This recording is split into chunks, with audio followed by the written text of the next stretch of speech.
আমি শুরু করে দিবি, আজ আমি খুব কুল মুডে আছি, একটু মুড়ি খাবো, চা খাবো, ব্যাস সিগারেট খাবো, ঠিক আছে। আচ্ছা, ডিফেক্ট। সিঙ্গাড়া স্যার?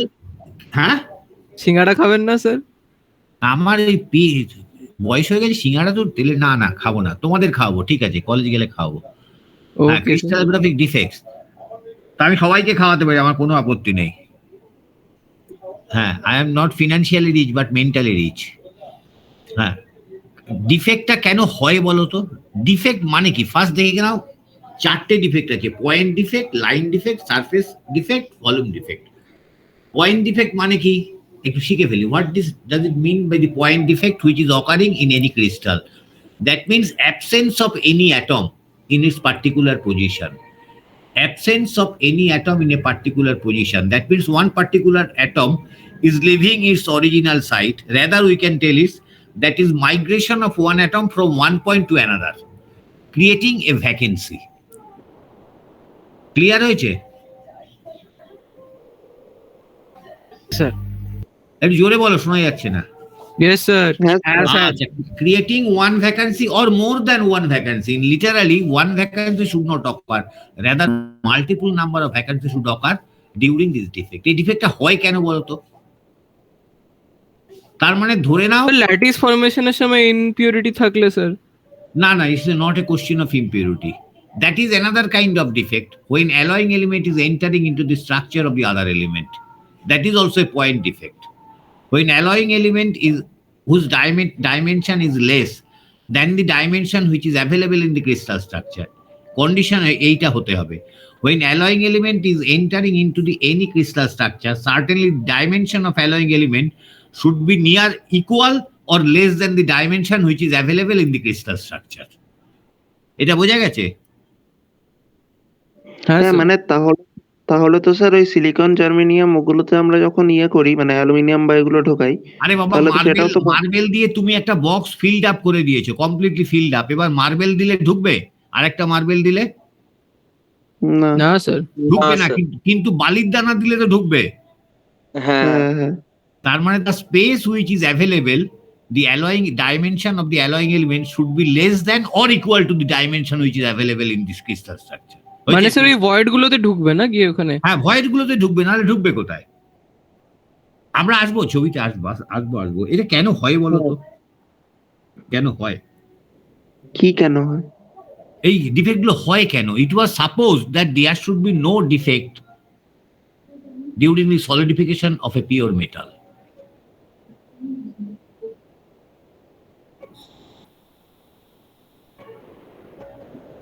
মানে আমি তো স্যার করছি যখন ওই অ্যালয় যখন তৈরি করছি তখন তো অ্যালয় না, পিওর ক্রিস্টাল যখন হচ্ছে। Forget about alloy at this moment.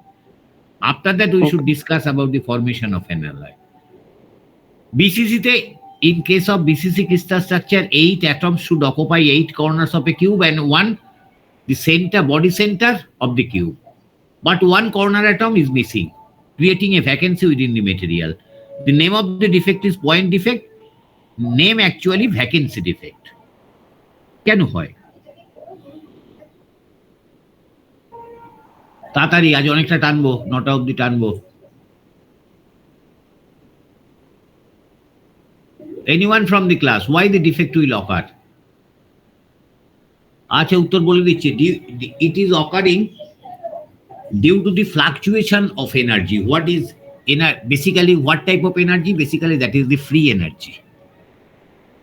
When one particular, এইবার তোমরা চলে যাও তো সোজা সারফেস টেনশন পড়েছো? হ্যাঁ স্যার। একটা ওয়াটার বাবল বা একটা ধরো লোহার গলিত অবস্থা, in liquid condition, one drop is placed on the top of a glass plate. তারপর কি হয় গো? কি এনার্জি লাগে গো? ওই তো স্যার সারফেস এনার্জিটা অ্যাক্ট করবে স্যার, সারফেস এরিয়া মিনিমাইজ করার চেষ্টা করবে। আরেকটা নরমাল গ্র্যাভিটি লাগবে স্যার। গ্র্যাভিটি তো করবে। আচ্ছা, ঠিক আছে, পরিষ্কার বাংলায় শিখি। আর যারা বাংলা বোঝে না তাদের জন্য ইংরেজিতে পরে বলছি। The student who cannot understand Bengali, I will give this lecture in English after the completion of a lecture in Bengali. একটা কি করে আগের দিন বলেছিলাম কি করে মিছরি তৈরি হয়, খেয়াল করেছো? বলেছিলাম না স্যার, এটা বোধহয় বলেননি আগের দিন। এটা না বলেনি? সেটা আগের দিন বলেননি। আচ্ছা বলেনি, ঠিক আছে বলে দিচ্ছি। এটা যদি কোনোদিন কেউ খেয়াল করে দেখো, ওই দুলালের তাল মিছরি খুব পপুলার, আরো অনেক মিছরির মাঝখানে কোনোদিন একটু সুতো পাও? হ্যাঁ স্যার, মাঝে মধ্যে একটু বেরোয় তো স্যার। কেন বলো তো, সুতো দেয় কেন? না এমনি স্যার ওটার মধ্যে ক্রিস্টালাইজেশনটা শুরু হয়ে যায় স্যার সুতো দিলে। আচ্ছা আচ্ছা, সুতো না দিলে হয় না কেন? জানি না স্যার, ফর্মেশনটা করতে পারে না হয়তো, মানে কোনো একটা ওই কোর ম্যাটেরিয়াল পায় না বলে হয়তো। বেসিসটা মানে সুতো ওই ফিটরি মতো আর কি। স্যার এই ছোটবেলায় তো আমরাও এরকম করতাম, মানে এইগুলো ছিল চিনির জল বানিয়ে সুতো ঝুলিয়ে রাখলে ওর উপরে ক্রিস্টাল হয়ে যেত রাতে। এই আবার কোথায় যাব গো, এক ক্যাপ্টেন এসছে। উপরে ওই ওখানে যান। দেখুন উপরে ডান দিকে দেখুন এই একটা হরাইজন লাইন আছে। হ্যাঁ হ্যাঁ স্যার, ওখানে এখান যান, থেকেও ওখানে হবে। একটা। হ্যাঁ স্যার। হ্যাঁ ওখান থেকে হবে। ক্যাপ্টেন আসেনি। স্যার কেউ তো আসেনি স্যার। কেউ আসেনি, তুমি দেখতে পাচ্ছ তো? না স্যার কেউ তো হ্যাঁ আসেনি। আচ্ছা ঠিক আছে, তাহলে আবার প্রেজেন্টেশনে যাব কি করে? আবার টিপুন, ওই জায়গাটা আবার টিপুন, ওখানে টিপলেন, টিপুন আবার। এখানে না না স্যার, প্রেজেন্টেশন বন্ধ হয়ে যাবে স্যার। একদম নিচে দেখুন স্যার, একটা এর মতন সিম্বল আছে। হ্যাঁ ওখানে একদম কর্নারে, এর পাশেরটা স্যার, লেফট সাইড। না হ্যাঁ স্যার ওটা। হ্যাঁ, হ্যাঁ, এই তো, হ্যাঁ অ্যাকচুয়ালি ব্যাপারটা কি হচ্ছে, স্বর্ণেন্দু এসছে?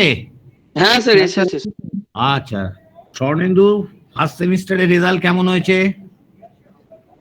মানে স্যার আমি পড়াশোনা কিছু করিনি, কিন্তু আর কি নম্বর বেশি পেয়েছি। কত পেয়েছো ওই পার্সেন্টেজ? সব মিলিয়ে 9.07।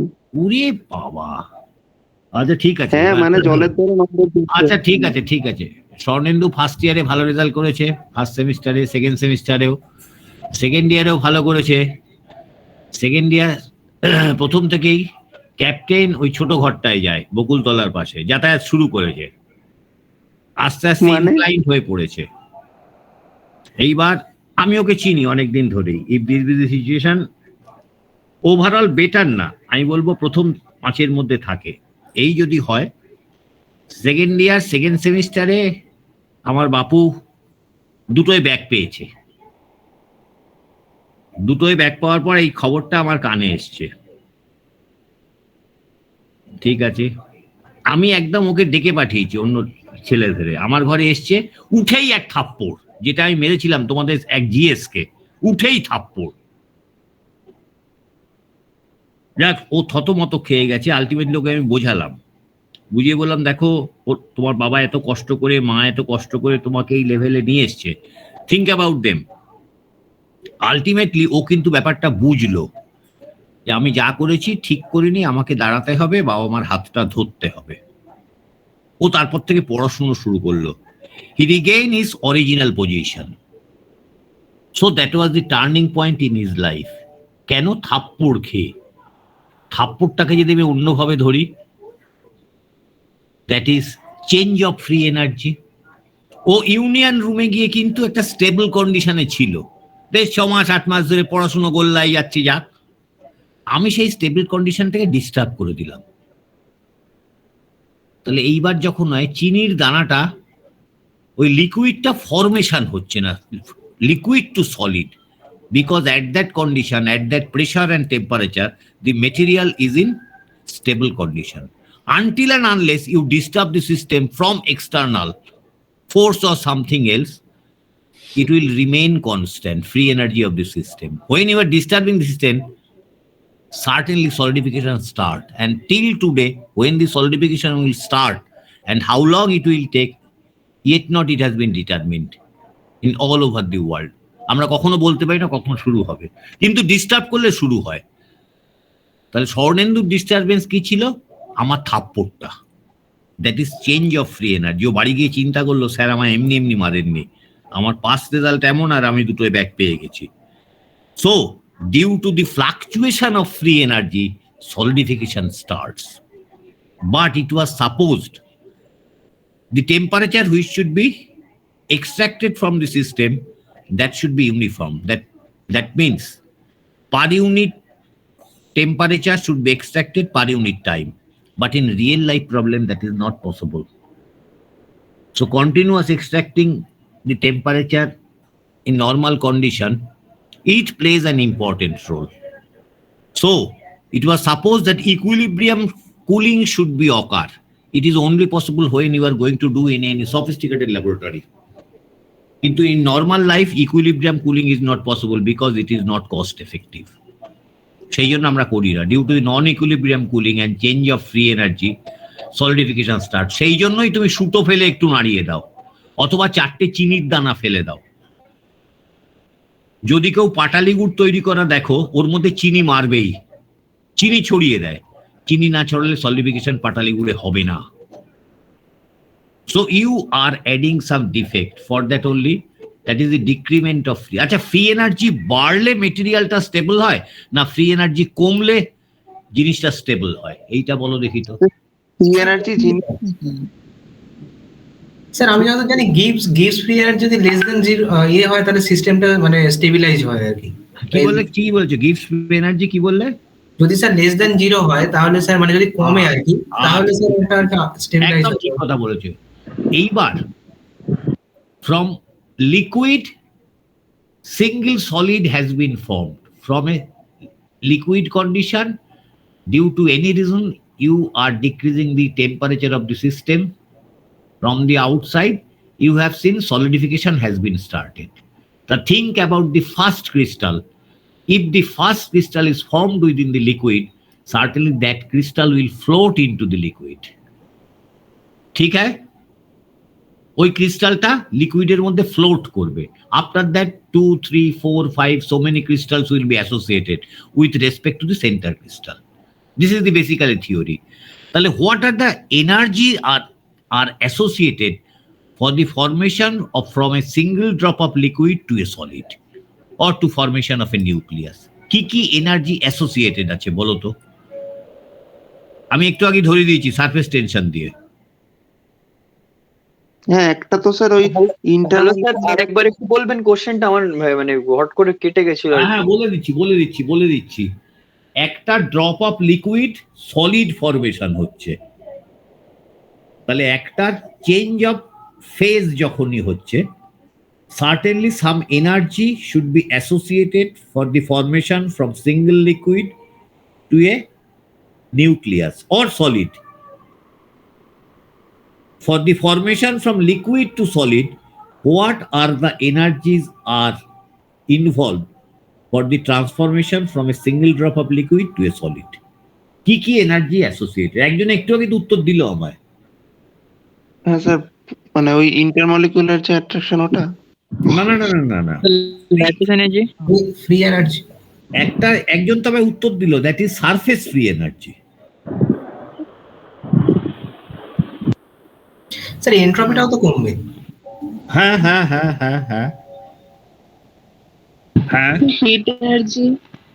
এইটা মেয়েটা কি? অনন্যা। ও অনন্যা নস্কর। হ্যাঁ অনন্যা রক্ষী। শোনা যাচ্ছে না, কি বললে? অনন্যা রক্ষী। ও রক্ষিত, আচ্ছা, যে রক্ষা করে, বাবা রক্ষাকালী, ঠিক আছে। আচ্ছা, এইটা তো আমরা পড়েছিলাম স্যার, ভুল হয়ে যাচ্ছে। সারফেস টেনশনে পড়েছিলাম। এইবার একটু অন্য অ্যাঙ্গেলে অ্যাটাক করে দেখো তো। একটা ড্রপ অফ লিকুইড সলিড হচ্ছে, আমরা যখন করেছিলাম সেই জলের সারফেসে দেখতে অ্যারো টেনেছিলাম, একটা মনে আছে? হ্যাঁ স্যার। আচ্ছা, গা দিয়ে একটা অ্যারো টেনেছিলাম, ট্যানজেন্ট হিসাবে। টেনশন। হ্যাঁ, ঠিক আছে। এইবার অনন্যা, তাহলে 2 types of energy are associated for the formation of a drop of liquid to transform into solid. One is known as surface free energy. Another energy, এটা মাথায় রেখো, another energy is known as volume free energy. Another energy is associated volume free energy. কেন? একটা volume আর একটা ভলিউমে change হচ্ছে, আর একটা কি হচ্ছে? সারফেস চেঞ্জ হচ্ছে, সারফেস এরিয়া চেঞ্জ হচ্ছে। কিন্তু লিকুইডের ড্রপলেটের সারফেস এরিয়া আর যে ক্রিস্টাল তৈরি হচ্ছে তার সারফেস এরিয়া চেঞ্জ হচ্ছে, যেটাকে বলা হয় সারফেস ফ্রি এনার্জি। এবার এই ট্রান্সফরমেশনের জন্য যে দুটো এনার্জি অ্যাসোসিয়েটেড, এর মধ্যে একটা সিস্টেম আছে। এনার্জিটা পাবে কোত্থেকে অনন্যা? বা দেবজিৎ শরণদু সারাউন্ডিংস থেকে। সারাউন্ডিংস থেকে ওই লিকুইড থেকে পাবে সে, তাই তো? হ্যাঁ স্যার। তাহলে ও লিকুইড থেকে এনার্জিটা নিয়ে নিল। আবার এমনও তো হতে পারে due to the formation of solid সে কিছুটা এনার্জি সিস্টেমকে দিয়ে দিল। হ্যাঁ স্যার, হতেই পারে। হতেই হ্যাঁ স্যার, পারে। এনার্জি তো এইবার- রিলিজ করবে বোধহয় হ্যাঁ, এইবার ও একটা বইটা এবার দেখে নেবে। আমি ডিটেলে গেলে আমার 3 ঘন্টা 10টায় আমি ক্লাস শেষ করতে পারবো না। একটা এনার্জি শুড বি মাইনাস, একটা এনার্জি শুড বি প্লাস।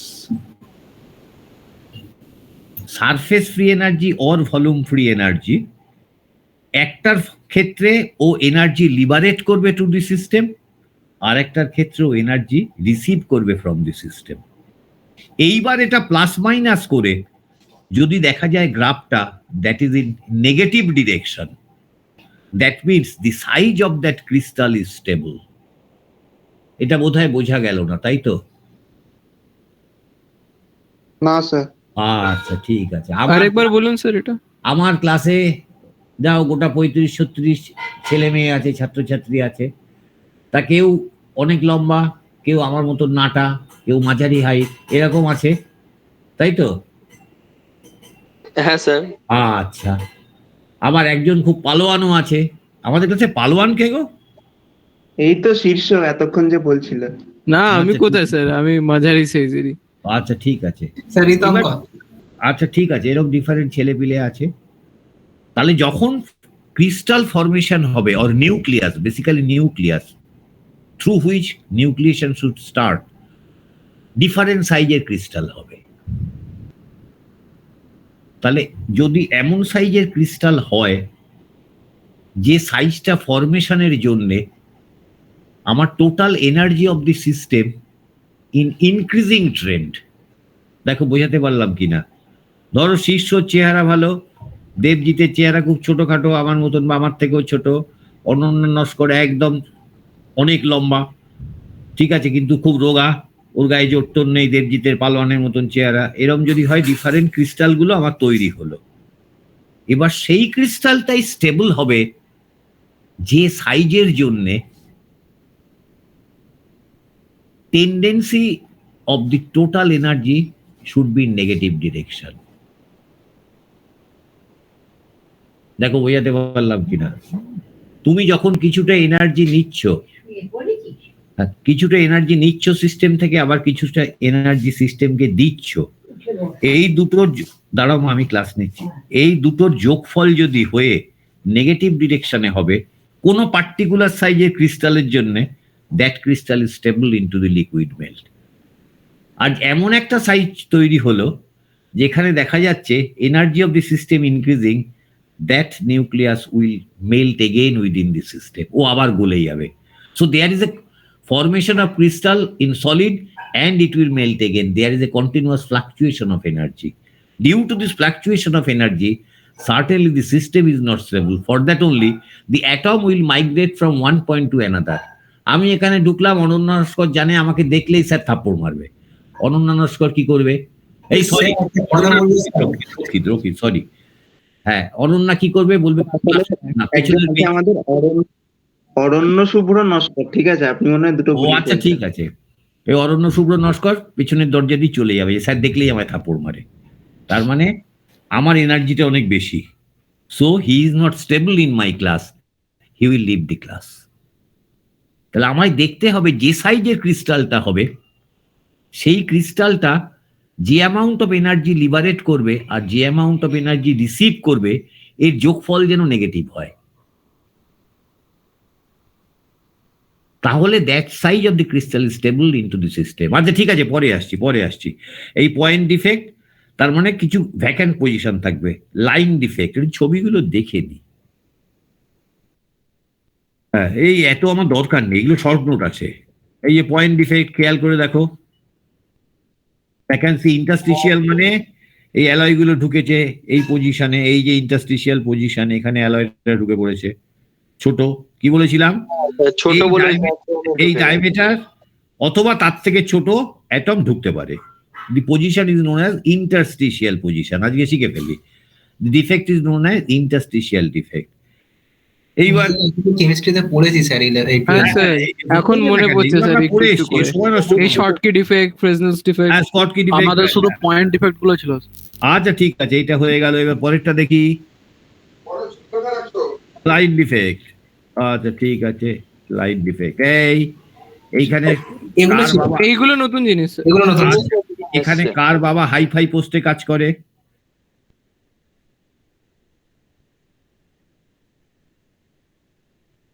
কি হলো? স্যার শিষ্যদেব। শীর্ষ না বাবা স্যার, কোথায় সেরকম আছে? না না বাবা স্যার, কোথায় আছে? বিআরবি স্যার, ভারতীয় রিজার্ভ ব্যাংক। উরি বাবা, কি পোস্টে? যদি আপত্তি না থাকে রেজিগনেশনটা শুনে। স্যার ওই IW5, মানে ইন্ডাস্ট্রিয়াল ওয়ার্কার গ্রেড 5।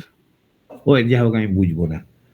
মানে স্যার ওই মানে ওয়ার্কারদের মধ্যে একদম মানে ধরে রাখুন অফিসার আর ওয়ার্কারের মাঝামাঝি র্যাঙ্ক একটা। তোমাদের গাড়ি আছে? হ্যাঁ স্যার। কি গাড়ি, কোন কোম্পানি? স্যার একটা অ্যালট্রস আছে, একটা 800 আছে। অ্যালট্রস মানে? টাটার স্যার, একটা নতুন গাড়ি, ওই i20 মতন। উরি বাবা, যাক, সাফারিং ফ্রম এক্সেস মানি তোমাদের আরো হোক, এটাই প্রার্থনা করে। Pray to almighty God. তাহলে Thank তুমি you, কিন্তু sir. বাবার পজিশনটা রক্ষা করার চেষ্টা করবে। হ্যাঁ স্যার। হ্যাঁ ঠিক আছে, তোমাদের গাড়ি আছে, ঠিক আছে, আরো হোক, কোনো আপত্তি নেই। আচ্ছা, তোমার বাবা তোমার জন্য বাটার কিনে এনেছেন 500 গ্রাম, একটা রেক্ট্যাঙ্গুলার সাইজ থাকে, দেখেছো তো? হ্যাঁ স্যার। আচ্ছা, আমি 100 গ্রাম কিনতে ভয় পাই, 10 বার এগোই 5 বার পিছোই। আচ্ছা ঠিক আছে, তো এরকম একটা কিউব। হ্যাঁ হ্যাঁ স্যার। আচ্ছা ঠিক আছে, এটাকে ফ্রন্ট ভিউটা নিয়ে নিয়েছি। এই আপত্তি নেই? না স্যার। কোন আচ্ছা হ্যাঁ হ্যাঁ না বলো। এই হ্যাঁ স্যার, ফ্রন্ট আচ্ছা, মানে তোমার এখানে মা আপনি কোথাও- এই যে লেয়ার বাই লেয়ার এইরকম জাস্ট ছুরি দিয়ে দাগ দিয়েছেন, হরাইজন্টালি দাগ দিয়েছেন। তাহলে এবার যদি আড়াআড়ি দাগ দেন তাহলে কি হবে? আমরা অনেকগুলো জাংশন পয়েন্ট পাবো। এই জাংশন পয়েন্টগুলো প্রত্যেকটা জায়গায় একটা করে অ্যাটম আছে, বোঝা গেছে? হুম হুম আচ্ছা, এইবার তুমি কি করলে? তুমি এইদিকে পাহাড় দিয়ে সাপোর্ট দিলে তোমার এই পুরো ব্লকটাকে, মাখনের হ্যাঁ। ব্লকটাকে। এবার তোমার মা এদিক থেকে খেলছেন এই 50% এরিয়াতে। তাহলে কি হবে? তোমার মা যেখানে ছুরি দিয়ে কেটেছিলেন এই একটা লেয়ার, এই লেয়ারটা এই লেয়ারটাকে ধাক্কা দেবে, এই লেয়ারটা এই লেয়ারটাকে ধাক্কা দেবে, এই লেয়ারটা এই লেয়ারটাকে ধাক্কা দেবে। তার মানে আমরা বলতে পারি shifting of atomic layers exceeding 1 inter atomic distance. তাহলে কোন স্যার একটা শিয়ার ফোর্স লাগবে তো ইন্টার লেয়ারের মধ্যে স্যার। শিয়ার ফোর্স করে, এই তো শিয়ার ফোর্স এইদিকে দিয়েছে, আর তুমি এইদিকে সাপোর্টটা দিয়েছি যাতে এইদিকে ডিসপ্লেসমেন্ট না হয়। তাহলে layer by layer basically shift করবে, layer by layer it will shift. একটা হ্যাঁ, sir. একটা লেয়ার অফ অ্যাটম। আচ্ছা তোমরা ধরো বেঞ্চিতে 4 জন বসে আছো, আমি 4 জন ইজিলি বসা যায় আমাদের যে বেঞ্চির সাইজ। আমি একপাশে লাস্ট কোণে বসলাম, কোণে বসে আমার পরেরটাকে ঠেলা দিলাম, আমার গায়ে যদি ভালো জোর থাকে তা সেই ঠেলাটা কার গায়ে যাবে? পরের ছেলেটার গায়ে। হ্যাঁ স্যার। তারপরে ছেলেটার গায়ে আস্তে আস্তে আমি খুব জোরে ঠেলছি, এবার লাস্ট লোকটা শিফট করে যাবে একটু, তাই তো? তার মানে এই প্রত্যেকটা ছেলেকে যদি আমি একটা লেয়ার অফ অ্যাটম বলে ধরি, তাহলে shifting of layer of atoms exceeding 1 inter atomic distance.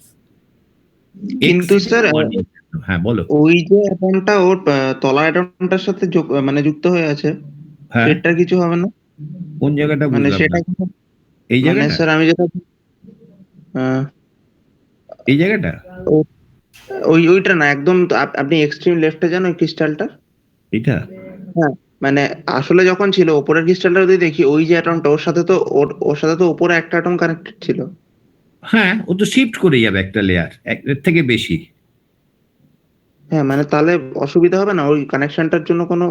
না মানে না না, ওর জন্য এই যে slip, basically this is nothing but the slip of atoms. এটার নামই হচ্ছে এজ ডিসলোকেশন। একটা আসছি একদম রেডি রেকোনার এক্সাম্পল দিচ্ছি, দ্যাট ইজ এজ ডিসলোকেশন। একটা one edge has been displaced with respect to the other layer.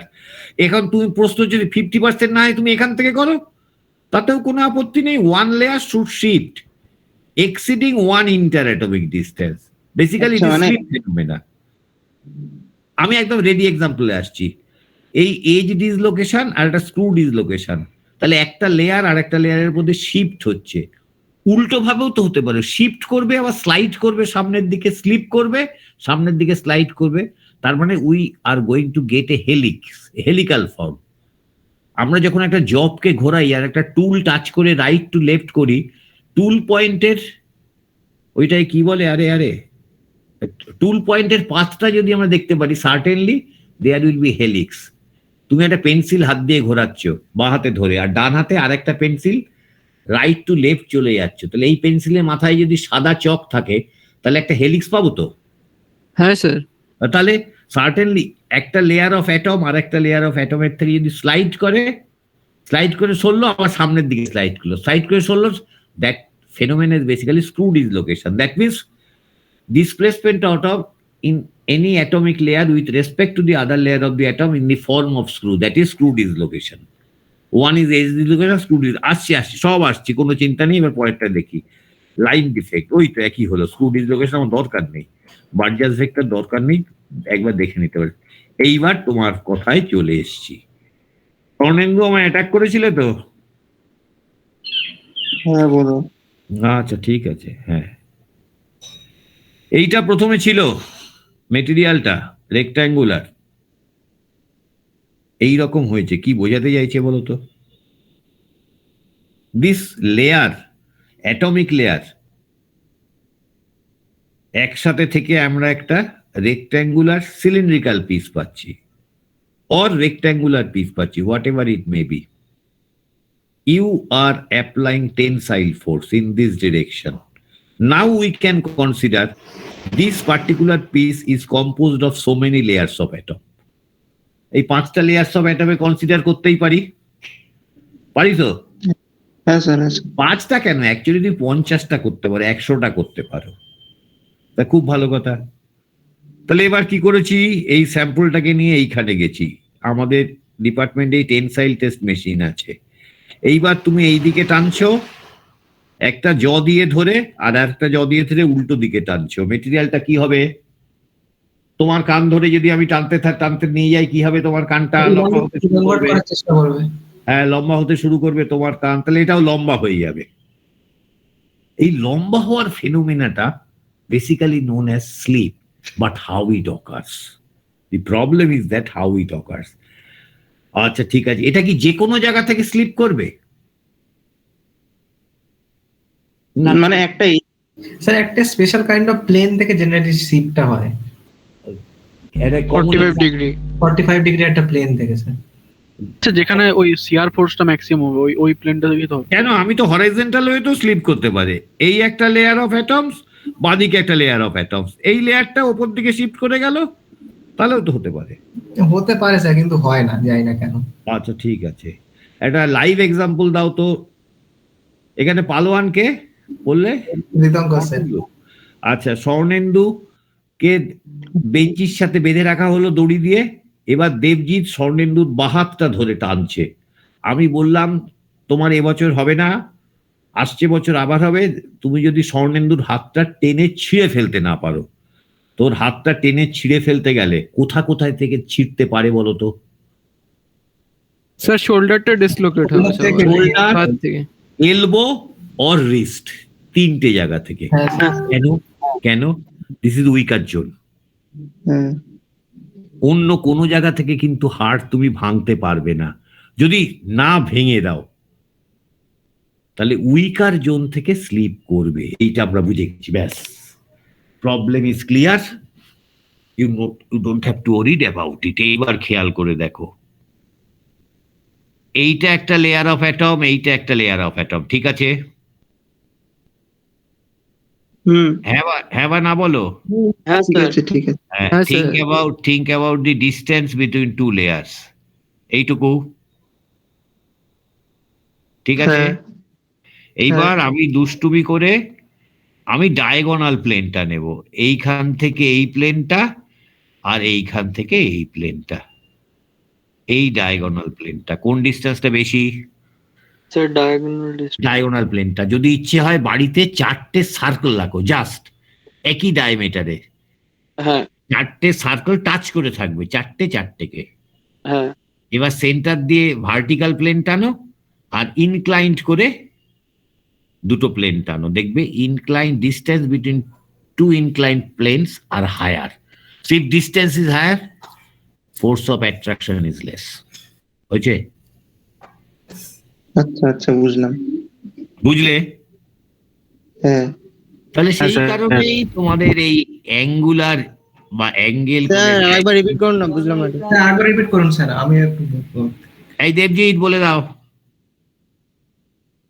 মানে এখানে বলতে চাইছে যে মানে আমাদের ফোর্সটা তো মেনলি ডিপেন্ড করে আর কি, দুটো অ্যাটম যদি কাছাকাছি হয় তাহলে বেশি ফোর্স, আর মানে দূরে দূরে হলে কম ফোর্স। তো ডায়াগোনাল বরাবর এই যদি হয় গোলাপান এসছে মনে হচ্ছে। স্যার আবার এরকম করে দেখুন, ওই ওই ওই হ্যাঁ ওই পাশেরটা স্যার, পাশেরটা স্যার। না না না না, ওই যে তিনটে কালার যেটা ডান দিকেরটা, ডান দিকে আরো ডান দিকে। হ্যাঁ হ্যাঁ হ্যাঁ হ্যাঁ একদম। এসছে ও উত্তম কুমার। এটা আমার ক্লাসে তো। হ্যাঁ হ্যাঁ স্যার, হ্যাঁ হ্যাঁ। হ্যাঁ স্যার, খুব তাড়াতাড়ি চলে এসেছে স্যার। এটা থাকে কোথায়? ঝাড়খণ্ড। ঝাড়খণ্ডে থাকে স্যার। ও আচ্ছা আচ্ছা, হয়তো লাইন পাচ্ছিল না, ঠিক আছে। স্যার ওই তো আপনার সাথে প্রথম কথা বলেছিল আমাদের ক্লাসের হ্যাঁ। তরফ থেকে, ও আচ্ছা আচ্ছা ভুলে গেলে। আচ্ছা, দাঁড়াও ভুলিনি, কিচ্ছু ভুলিনি। এইবার খেয়াল করে দেখো যারা বোঝেনি, এই ভার্টিক্যাল প্লেন দুটোর মধ্যে ডিস্টেন্স এইটুকু, ঠিক আছে? এইবার যখনই আমি অ্যাঙ্গেল করে টানছি, তাহলে দুটো লেয়ারের মধ্যে ডিস্টেন্স তো বেশি, এ তো পরিষ্কার দেখা যাচ্ছে এই ইনক্লাইন প্লেনে, তাই তো? যারা বুঝতে পারেনি তাদের জন্যে কি হলো? হ্যাঁ হ্যাঁ স্যার, স্যার, তাহলে ডিস্টেন্স বেশি হলেই কি হচ্ছে? Force of attraction in between the two atomic layers are less, ডিস্টেন্সটা বেড়ে গেছে। So the planes will slip along inclined plane. এটা ক্লাসে থাকলে আমি দুর্দান্ত বোঝাতাম ছবি এঁকে। ঠিক আছে, তাহলে প্লেনটা স্লিপ করবে, তার মানে that is another kind of defect. হলো? হ্যাঁ স্যার, আচ্ছা, হ্যাঁ হ্যাঁ না বলবে, আমার এটা একটা বাজে স্বভাব আছে, হ্যাঁ না বললে। আমার মাইক অনই আছে। আচ্ছা ঠিক আছে। এইবার এই যদি হয়, এটা তো ডিফেক্ট হলে কি strength of the material reduces. Is it right or wrong? Sir sir এটা depend করে। না গো, স্যার এটা ডিপেন্ড করে স্যার, কিরকম মেটেরিয়ালের মানে ডিফেক্ট কিরকম তার উপরে তো ডিপেন্ড করে স্যার। না স্যার না না, ডিফেক্ট হলে তো কমবেই সবসময় স্ট্রেংথটা। একদম পরিষ্কার জেনে রাখো, a defect free or defect less crystal has got the tremendous strength, but in practical field defectless crystal it is not possible to create except in sophisticated laboratory. The defect free crystal, we basically monocrystal, which we can generate or which we can produce in a lab, that is basically nano size, which is popularly known as Whiskers crystals. Bananta bole dicchi, Whiskers crystal, WHISKERS, Whiskers crystal. এই In- ক্যাটের উইস্কার্স এর মধ্যে sir উইস্কার্স, হ্যাঁ বেড়ালের মোচকেও তো উইস্কার্স বলে, সেই হ্যাঁ উইস্কার্স। হ্যাঁ হ্যাঁ, ওর থেকেও অনেক থিন, ইন ন্যানোমিটার। চিন্তা করতে পারছো? Provided it is a monocrystal.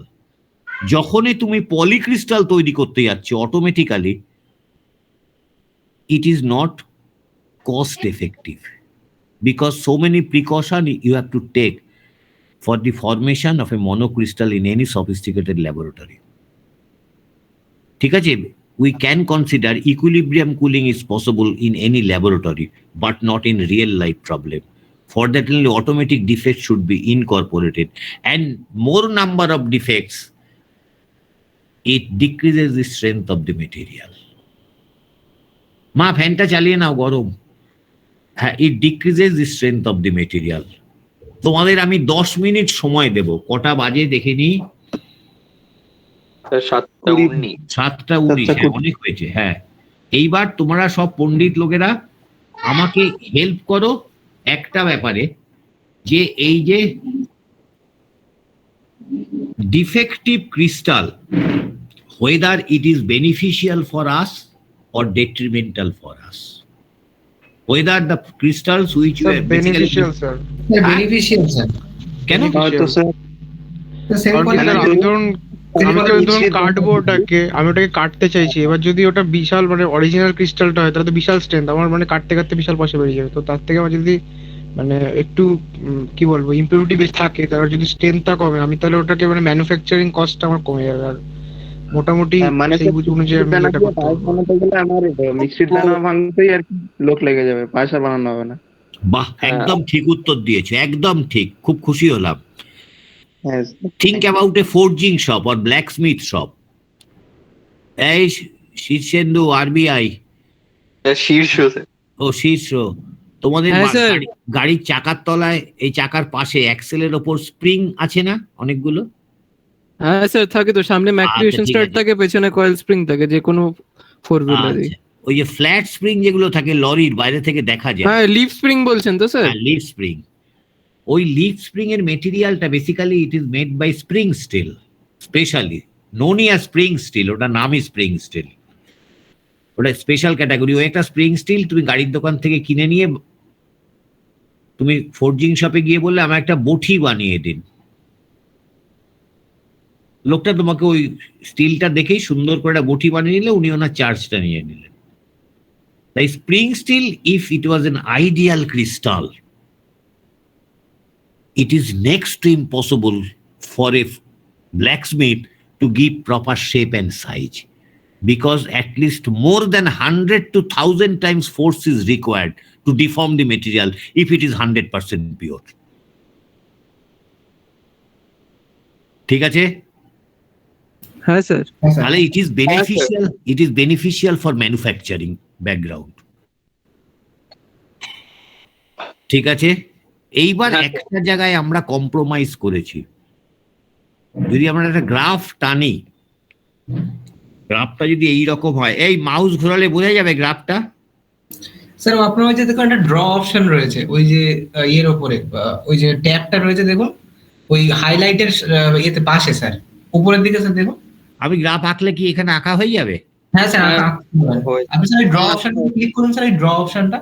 কোথায় ড্র? আমি তো কিছুই ডান দেখতে দিকে, ডান দিকে স্যার ওই দেখুন না স্যার, ইরেজ হাইলাইট, হ্যাঁ ড্র, ওখানে ক্লিক করুন স্যার। ক্লিক করলাম তো, কিছুই তো হচ্ছে না। একবার করুন স্যার, করে এবার মাউস দিয়ে লিখুন স্যার। মাউস আমার নেই। স্যার আপনি মাউস দিয়ে একবার ক্লিক করুন, একবার স্যার রাইট না রাইট ক্লিক হয়ে গেল, লেফট ক্লিক। লেফট এই এবার এটাকে ব্যাক করব কি করে? ব্যাক বাইরে কোথাও ক্লিক করে দিন, বাইরে কোথাও একটা ক্লিক করুন। হ্যাঁ এটাকে, হ্যাঁ ওখানে একবার ক্লিক করুন। হ্যাঁ স্যার, ব্যাস, নিচে আসুন স্যার। এবার নিচে এই ইয়েটার উপর বন্ধ করে দিয়েছেন আপনি ওটার উপরে টিপে চলে আসুন নিচে।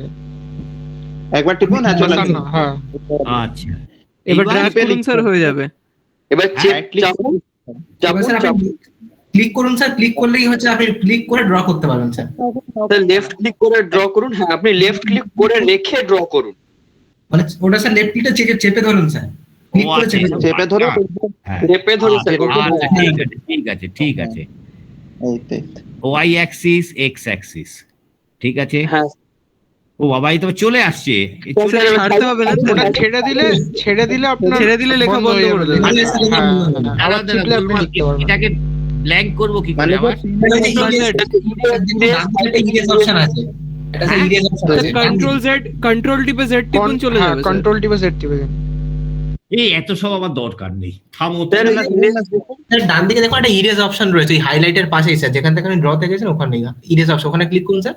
হ্যাঁ, এবারে ওই জায়গাটা ফের যেখানটা আপনি লিখেছেন ওখানটা স্যার ক্লিক করুন স্যার, ক্লিক করে ড্র্যাগ করুন মাউসটাকে, জাস্ট ক্লিক করুন একবার লেফট ক্লিক, হ্যাঁ ক্লিক করে একবার ড্র্যাগ করুন মাউসটাকে, একটু ঘষুন।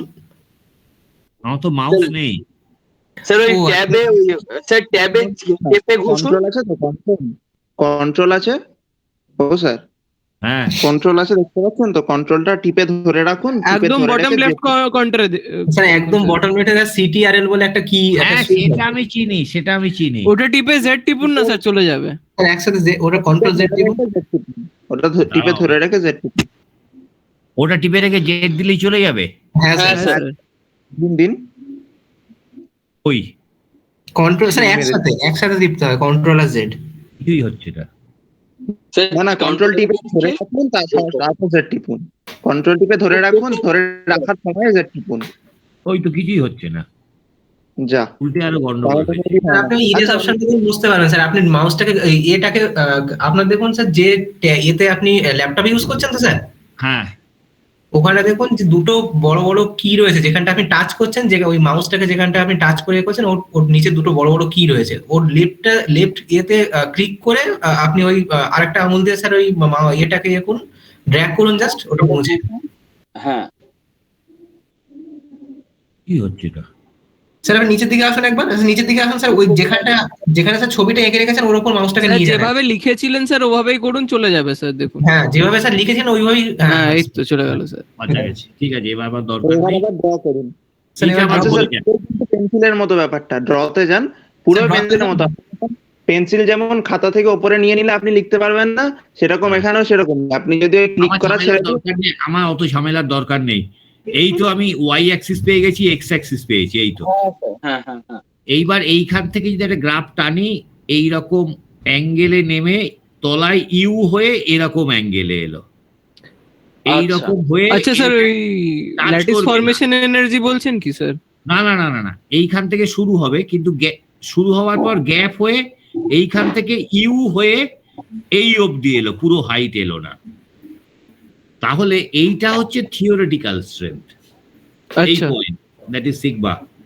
আর এই যে গ্রাফটা এরকম অ্যাঙ্গেলে নামছিল, এই জায়গাটা হচ্ছে whiskers, that is very near to theoretical strength. And এইখানে যে ইউ হয়ে নেমেছে ওয়াই অ্যাক্সিসে, ইউটা হচ্ছে দ্যাট ইজ ডিসলোকেশন ডেনসিটি। এই তলার এক্স অ্যাক্সিস থেকে একটু গ্যাপ আছে, তারপরে এইখানে এই অবধি উঠেছে। এই যদি হয় তাহলে মিনিমাম ডিসলোকেশন ডেনসিটি, তাহলে এই গ্রাফটার, এই যে গ্রাফটা টানলাম এরকম করে, এইটা হচ্ছে মিনিমাম ডিসলোকেশন ডেনসিটি। তাহলে আমি এর যদি বাঁদিকে যেতে পারি এই গ্রাফটা, তাহলে কি হবে? Theoretical strength should be rapidly increased, তাই তো? হ্যাঁ স্যার আর যদি আমি এই থিওরিটিক্যাল এই ডিসলোকেশন ডেনসিটির ডান দিকে যাই, তাহলেও এনার্জি, এই স্ট্রেংথটা বাড়তে পারে। তার মানে হুইস্কার্সের এক্স অ্যাক্সিস বরাবর কি আছে? হুইস্কার্সের দিকে যেতে গেলে that is not cost effective. তাহলে আমরা এই মিনিমাম ডিসলোকেশন ডেনসিটির ডান দিকে যেতে পারি। Minimum dislocation density, mind it, atoms are not present in its original position. That is basically known as formation of an alloy. So now to come to a compromise, to achieve the theoretical strength, it is not cost effective. Rather, we can coming to a point which is nothing but compromise, forming an alloy with other element. That is economic. আর যেহেতু এটা defect থাকবে, it is very easy for forming. তোমাকে কিন্তু manufacturing অ্যাসপেক্টটাও রাখতে হবে, ঠিক আছে? হ্যাঁ স্যার আচ্ছা, তাহলে সেই জন্যই আমরা অ্যালয় সিস্টেমের দিকে এসেছি, হুইস্কার্সের দিকে যাইনি। তাহলে এইবার খেয়াল করে দেখো, slip plane and slip system. তাহলে আমাদের হাতে উইকার পয়েন্ট কোনটা আছে? তিনটে। এই তিন জায়গা থেকে ফেল করতে পারে, তাই তো? হ্যাঁ স্যার। হ্যাঁ স্যার হাতে এটা যদি 6টা থাকতো তাহলে প্রবাবিলিটি ফেল করার আরো বেড়ে যেত। অবশ্যই স্যার। তাহলে number of slip system is higher, it is more ductile. তুমি তো টেনে লম্বা করছো, স্লিপ হবে। নাম্বার অফ স্লিপ প্লেন বেশি, it is more ductile. Number of slip plane কম, ইট ইজ লেস ডাকটাইল। হয়েছে উত্তর? হ্যাঁ স্যার বুঝতে পেরেছি। তাহলে স্যার স্লিপটাকে কোন অ্যাঙ্গেলে প্রতিটা ডায়াগোনাল প্লেনই তো তার মানে তো স্লিপ প্লেন হয়ে যাচ্ছে, তাহলে তো কি বলি infinite number of slip planes আছে। দাঁড়াও স্যার, এখানে ছোট্ট একটা কথা লেখা রয়েছে, দ্যাট ইজ স্লিপ ডিরেক্ট। এই এটা যাচ্ছে না কেন এই ল্যাচটা? কোনটা স্যার? এই ড্রতে আবার ক্লিক করুন, একবার ড্রতে ড্রতে ক্লিক করুন স্যার। ম্যাচ না, ওটা আসলে একটা পেন্সিল বা পেন, ওরা হ্যাঁ, বুঝে গেছি। হ্যাঁ হ্যাঁ হ্যাঁ হ্যাঁ হ্যাঁ হ্যাঁ, আচ্ছা ঠিক আছে। এইবার ব্যাপারটা হচ্ছে স্লিপ ডিরেকশন। ডিরেকশনটা sir, it plays an important role. All planes are not susceptible to slip failure, certainly depends upon the direction. তার কারণ এটা আমি 2 ডাইমেনশনে চিন্তা করছি, টোটাল অবজেক্টটা কিন্তু দ্যাট ইজ ইন 3 ডাইমেনশন। ঠিক আছে স্যার,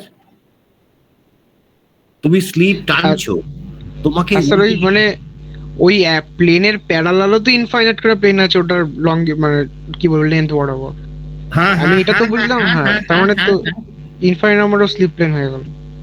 হ্যাঁ হ্যাঁ, দাঁড়াও দাঁড়াও, তাহলে একটু দেখি।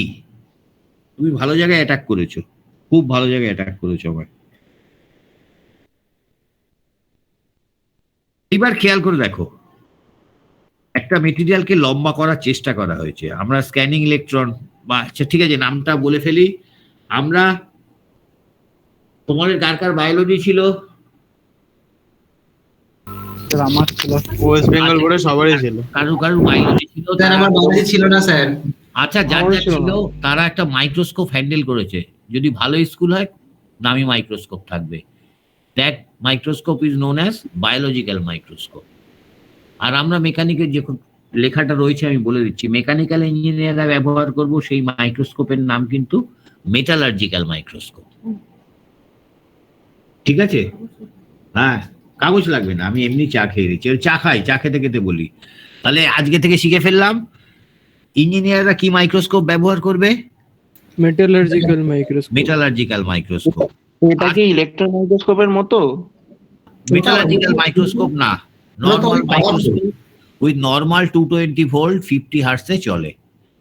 এবার তুমি যেটা বলছো ইলেকট্রন মাইক্রোস্কোপ, সেটার নাম SEM, SEM, scanning electron microscope. যাকে লেখা রয়েছে স্ক্যানিং শব্দটা রয়েছে, স্ক্যানিং ইলেকট্রন মাইক্রোস্কোপ হলো।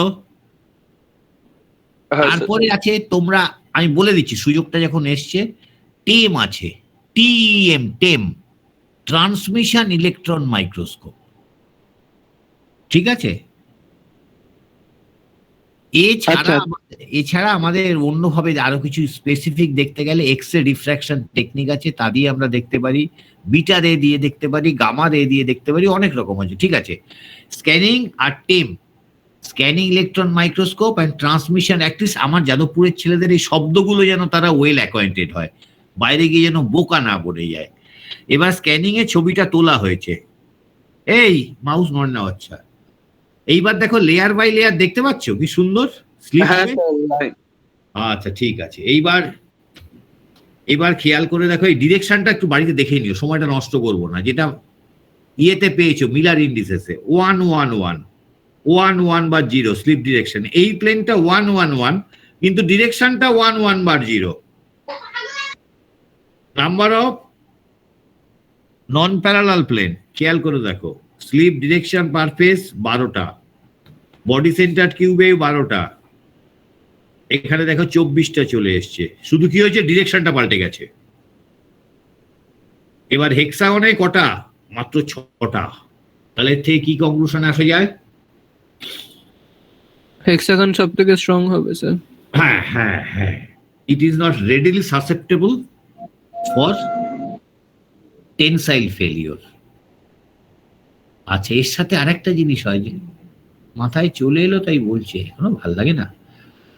এই কারুর বাড়িতে ওই বাচ্চাদের জন্য ওই ল্যাকটোজেন, আমুল, সেই দুধ আসে না, একদম দুধের বাচ্চা থাকলে? হ্যাঁ না, আমুলগুলো তো এমনিও থাকে চায়ের জন্য দেয়। হ্যাঁ স্যার, চা খাওয়ার জন্য থাকে স্যার। না না না, আমি মেটালিক কন্টেনার বলছি। আচ্ছা, ওই কন্টেনারে আসতো। হ্যাঁ স্যার, দেখেছি। টিনের কন্টেনার গুলো ফয়েলে পাওয়া যায়, হ্যাঁ ফয়েলে পাওয়া যায়। হ্যাঁ, এবার মেটালিক কন্টেনারে প্রথমে if we open the lead, below the lead আমরা কি পাই? স্যার এটা সিল থাকে স্যার। একটা সিল, গুড। হ্যাঁ বাহ, চাটা খাচ্ছি আর পড়াচ্ছি। বিলো দি সিলটা বাইরে থেকে কোনো, so that air will not enter into the milk, মানে একদম সিলড এয়ার টাইট কন্ডিশনে থাকা হয়। ওই সিলটাকে আমরা কর্নার থেকে আস্তে করে একটুখানি চামচের পেছন দিয়ে চাপ দিলে সিলটা খুলে যায়, তাই তো? অনেক হ্যাঁ, পাতলা। এবার এই সিলটা একবার হাতে নেবে তো, পুরো কেটে নেওয়ার পর হাতে নিয়ে তুমি হাতে টুইস্ট করবে। You should hold that, basically ওটা শিট না, basically that is foil. There is a difference between foil, sheet and plate. Only the difference that is the thickness. Aluminium foil হয়, একটু যদি খেয়াল করে দেখো তোমরা যারা একটু ওই সিগারেট ফিগেট খাও, ওখানে যে অ্যালুমিনিয়ামটা ওটা ফয়েল থাকে, ঠিক আছে? স্যার আগে একদিন বলেছেন আমাদেরকে, আর ক্লাসে আচ্ছা। দিন এটা আচ্ছা ঠিক আছে, তার উপরে একটু থিকনেস বাড়লে শিট বলি, ঠিক হয় স্যার। আর তার উপরে বেশি হলে প্লেট বলি, মেটাল প্লেট বলি। তাহলে তুমি যখন ফয়েলটা দু হাতে ধরে টুইস্ট করবে, you should twist the foil. Did you notice what happens actually?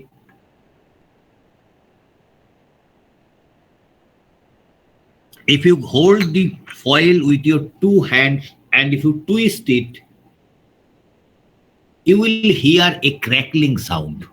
হ্যাঁ স্যার। হ্যাঁ স্যার। Sound হয়। আমরা বাংলায় বলি টিন কাঁদছে। For that only, this defect is known as teen cry.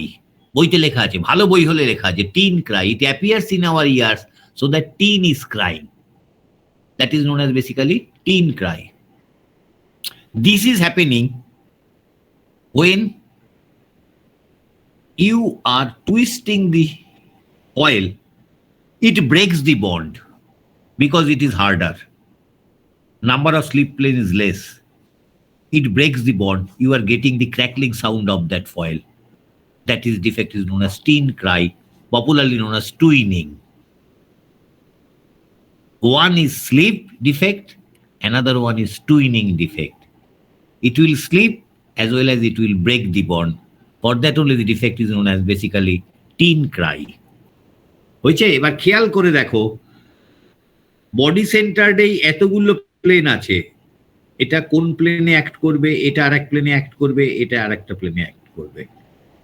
Maximum 24, face সেন্টারডে 12, একটা প্লেন দিয়ে স্লিপ করবে, নট এনি আদার প্লেন। ঠিক আছে, এবার পরেরটাই যাই, দেখি কি বলে। এইবার খেয়াল করে দেখো, টুইনিংটা একটু পড়ে ফেলো তো, আমি চাটা খাই, কি বলছে ব্যাপারটা। হ্যাঁ স্যার।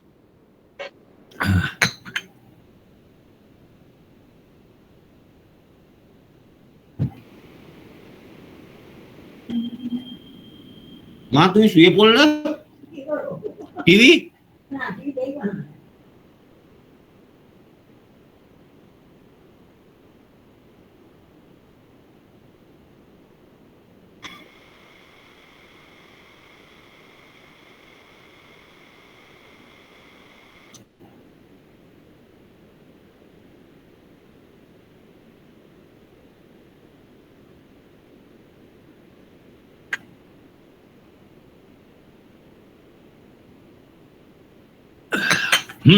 এইবার ক্যাপ্টেন এই ছবিটা দেখো, আগের ছবিটাই ফিরে যাই।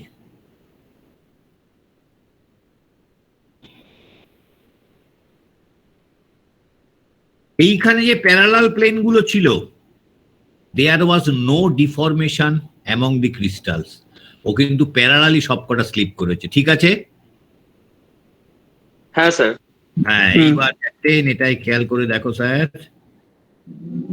deformation of all the crystals. Sorry, all the atoms. Atoms হচ্ছে স্যার এখানে। প্রত্যেকটা কিন্তু এখানে বেঁকে গেছে, ঠিক আছে? During this formation, it breaks the bond. We are getting a crackling sound which is known as teen cry. And the deformation should occur in such a fashion so that it should be mirror image of the opposite part. মানে sir ওই ফয়েলটাকে দোমড়া মোচড়া করে দিলে ওটা তার মানে Regain করবে না ওর actual ওই না না না না না না। আচ্ছা ঠিক আছে, শিখলাম ডিফরমেশনটা কিভাবে হয়, slip and twinning. Sir mirror image বলতে কোনটা বুঝলাম না স্যার, মিরর ইমেজ বলতে উপরের পার্টটা স্যার আর তলার পার্টটা একই প্যাটার্ন। টুইনিং এ দুটো প্লেন থাকে, এই প্লেন আর এই প্লেন। এটাও টুইস্টেড হচ্ছে অ্যালং দিস প্লেন, এই পার্টটাও টুইস্টেড হচ্ছে অ্যালং দিস প্লেন। আর এটা আমি 3Dটা নিয়ে আসছি, 3Dটা দেখো বোঝা যায় কিনা।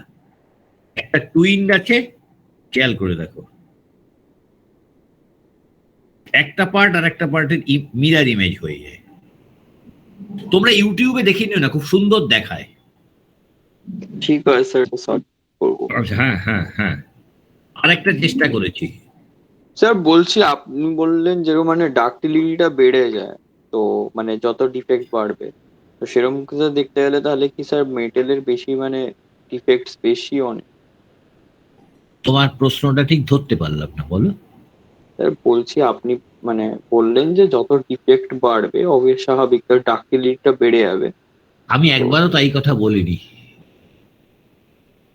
আমি বলেছি নাম্বার অফ স্লিপ প্লেন যত বেশি তত বেশি ডাকটাইল মেটেরিয়াল। তোমার হাতে 3টে, শোল্ডার, এলবো আর রেস্ট, এই 3টে উইকার পয়েন্ট। টানলে এই 3 জায়গায়, আরো যদি 3টে জায়গা থাকতো এর মধ্যে, তাহলে দ্যাট ইজ মোর উইকার। হ্যাঁ স্যার, বুঝতে নাম্বার অফ স্লিপ প্লেন বেশি হলেই মেটেরিয়াল উইল স্লিপ। এইবার খেয়াল করে দেখো, আমি যতটা পেরেছি এদিক ওদিক থেকে, প্রোভাইডেড এগুলো আমার করা না, আমি যেটা চেয়েছি আমার পিএইচডি স্টুডেন্ট স্পন্দন বলে একটি ছেলে আছে, সে করে দিয়েছে। মানে তাকে আমি অন্তত এইটা বলা উচিত ছাত্রদের সামনে, সে পিএইচডি কমপ্লিট হয়ে গেছে কিন্তু তার আগে আমার কাজটা করে দিয়ে গেছে। আমি এই চাই, বললো স্যার আমি করে দিচ্ছি, আপনি আমায় রেকটিফাই করুন, আপনি আর কি চান। মানে হ্যাটস অফ টু স্পন্দন চৌধুরী।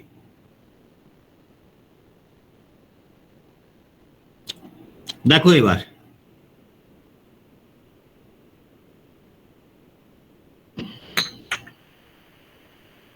তোমরা আমার থেকে অনেক এক্সপার্ট, এদিক ওদিক বোতাম টিপে দেখে নিও। হ্যাঁ স্যার। আর টুইনিং ম্যাক্সিমাম ক্ষেত্রে দেখা যায় এইচসিপি স্ট্রাকচারের জন্য, hexagonal cross pad, magnesium, zinc, এগুলোর ক্ষেত্রে। ঠিক আছে, এইবার সারফেস ডিফেক্টটা আমি একটু আগে কি বলেছিলাম, যদি ইকুইলিব্রিয়াম কুলিং হতো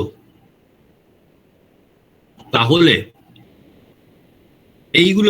এইগুলোকে আমরা কি বলি, এই ভেতরের পার্টটাকে, এই কালোর বাদিকে, দ্যাট ইজ ক্রিস্টাল।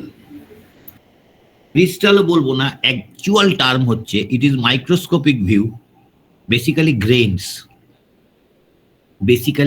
তাহলে এই একটা গ্রেন, এই একটা গ্রেন, এই একটা গ্রেন, এই একটা গ্রেন, অনেক সাইজের গ্রেন আছে। তাহলে গ্রেনকে ডিভাইড করেছে কে? এই কালো লাইনগুলো, তাই তো? আরে হ্যাঁ বা না, তাড়াতাড়ি। হ্যাঁ স্যার। হ্যাঁ sir. That is known as, আজকে থেকে শিখে নাও, গ্রেন বাউন্ডারি। কালো লাইনগুলো which differentiate with respect to other grains with a border, that is grain boundary. আর ভেতরের গুলোকে বলা হয় গ্রেন। তাহলে অনেক রকম সাইজের গ্রেন আছে, ঠিক আছে?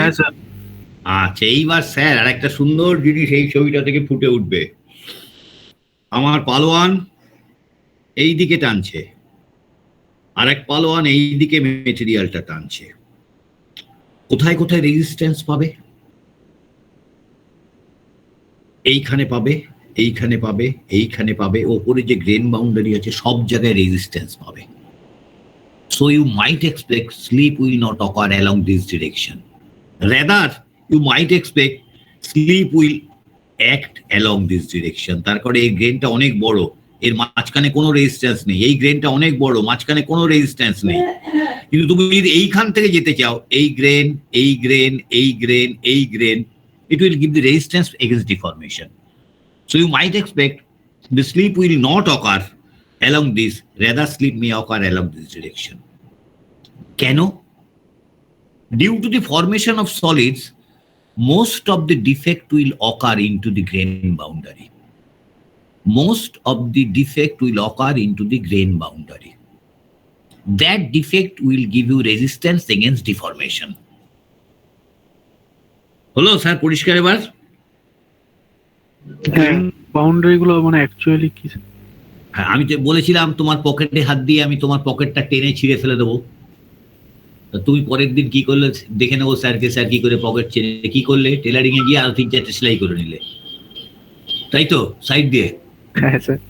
তার মানে কি, you have increase the defect in your pocket and that defect will give me resistance against deformation. And due to removing the solidification, most of the defect are stable or they will be placed in grain boundary. আরো একটা কথা, এবার common sense apply করো তো। এইটা আমি তোমাদের 5 থেকে 7 মিনিট আমি একটু যাব, একটু চাটা খাচ্ছি আরাম করে, বেশ মেজাজে আছি, আজ খুব ভালো মুডে আছি। হ্যাঁ স্যার। এবার খেয়াল করে দেখো, এই গ্রেনটা সবচেয়ে বড়। তুমি যদি এরিয়া ক্যালকুলেট করতে চাও, এইটা তারপরে এইটা, এই দুটো বড় আছে, এইটা সবচেয়ে ছোট। তাহলে during the non equilibrium, mind it, সলিডিফিকেশনের ক্ষেত্রে এই ওয়ার্ডটা খুব মানে it plays an important role আর vital role. During the solidification process as well as for non-equilibrium cooling, if it was equilibrium cooling, it was supposed all the grains should occur having the same size and the same direction. বোঝা গেল না কথাটা, তাই তো?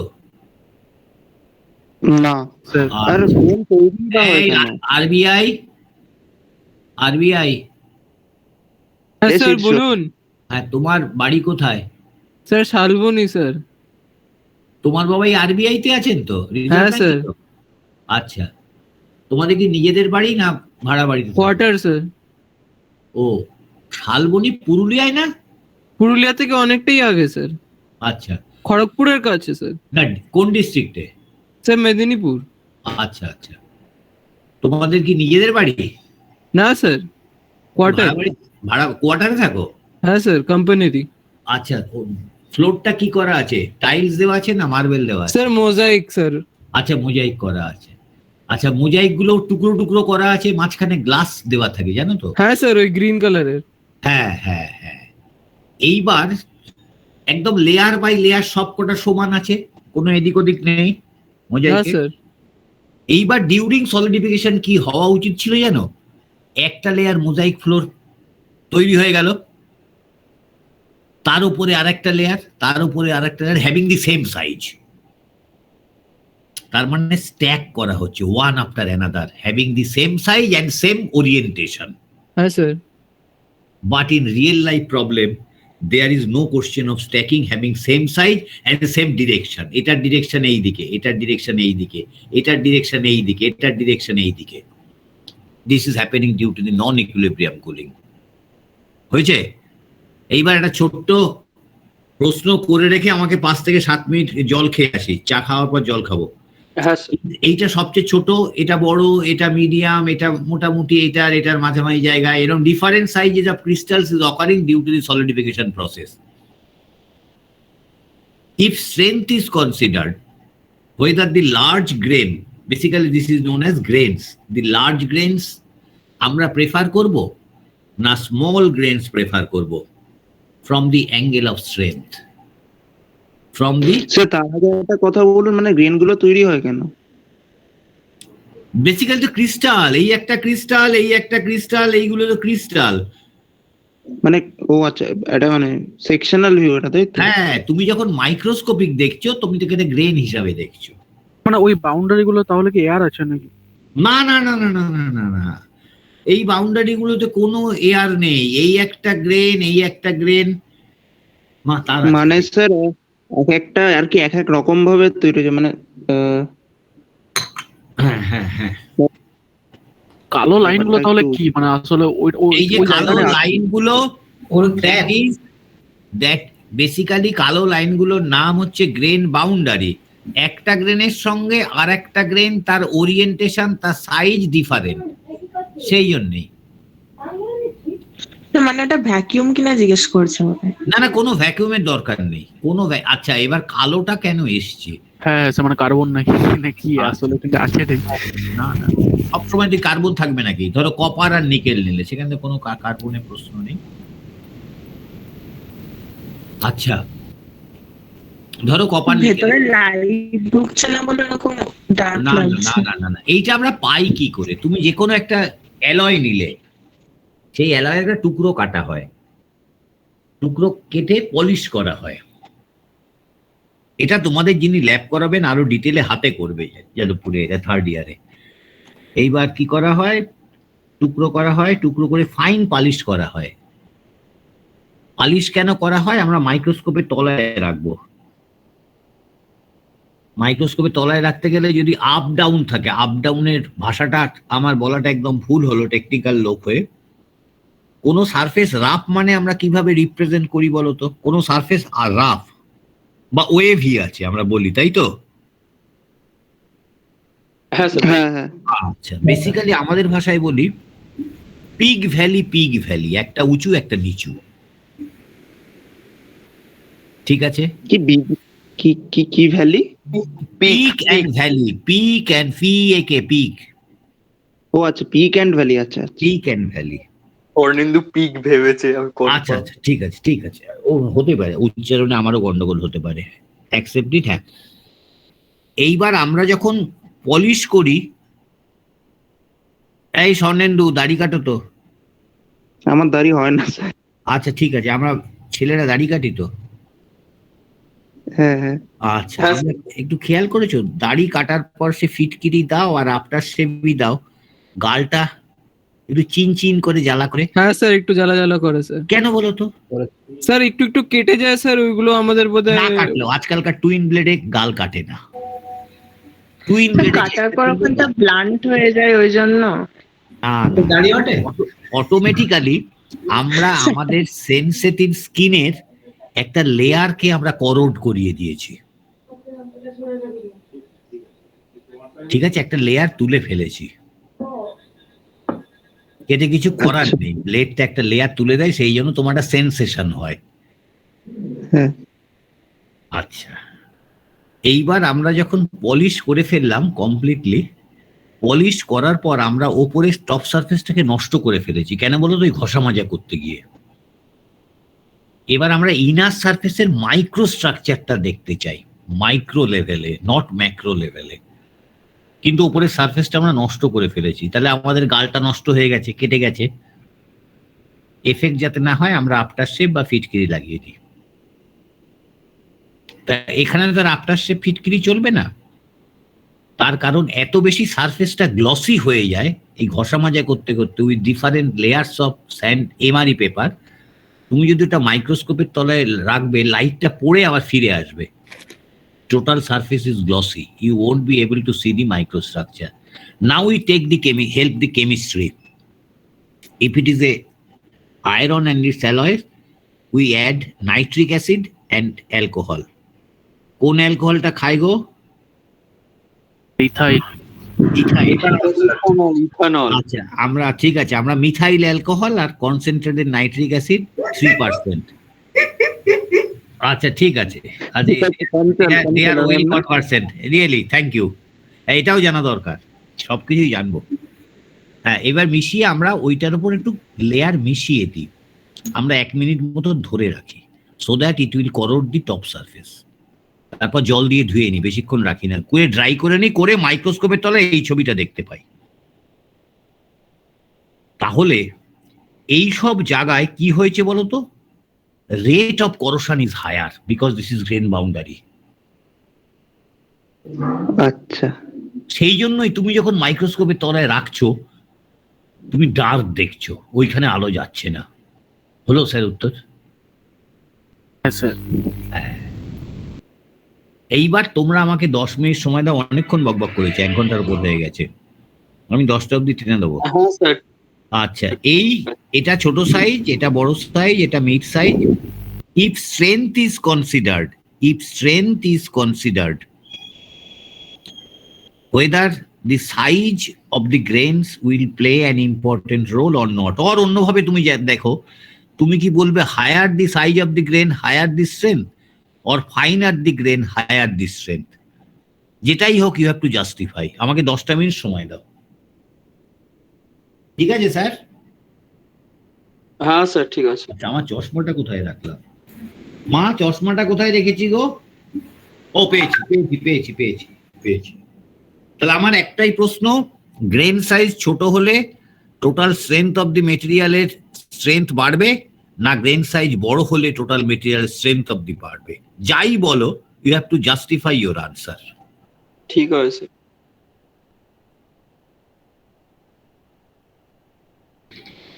Hello, আছিস বাদ বাকিজন? হ্যাঁ বল। বলছি আমার স্যার 3 রকম উত্তর এসছে।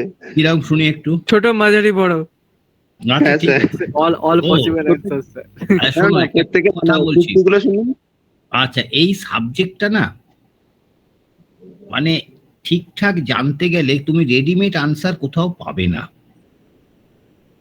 প্রথম কথা হচ্ছে তোমাকে অনেকদিন সময় দিয়ে পড়তে হবে, আর সেটা তোমাদের পক্ষে সম্ভব নয়, কারণ তোমাদের অনেকগুলো সাবজেক্ট করতে হয়।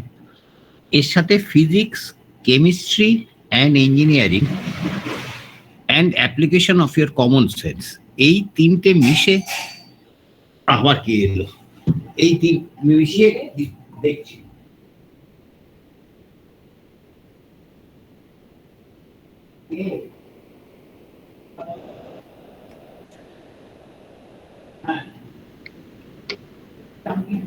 স্যার গেছেন মনে হয় আবার।